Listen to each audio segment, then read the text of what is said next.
Isang matagumpay na talakayan tungkol sa anti-illegal drugs, anti-terorismo at mga paalala sa crime prevention para sa mga residente ng Barangay Dayawan, Marawi City ang isinagawa ng Marawi City Police Station sa Barangay Dayawan, Marawi City nito lamay ka-23 ng Setyembre taong kasalukuyan. Ang naturang aktibidad ay naging inisyatibo ni Police Lieutenant Muhyiddin G. Pagayawan, Chief of Police, katuwang ang mga barangay officials at iba pang residente ng naturang lugar. Layunin ng talakayang ito na magbigay kaalaman sa mamamayan hinggil sa masamang epekto ng paggamit ng iligal na droga, terorismo at iba't ibang uri ng kriminalidad upang mapalakas ang kanilang kamalayan at kahandaan laban sa mga banta sa kapayapaan at kaayusan.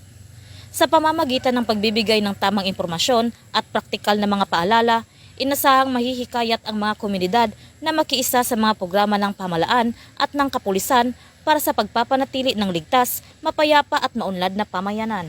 Mula rito sa reyon ng Bangsamoro, ako ang inyong PNN correspondent, Patrolwoman Judy Ann Alibo, alagad ng batas, tagataguyod ng Balitang Pulis.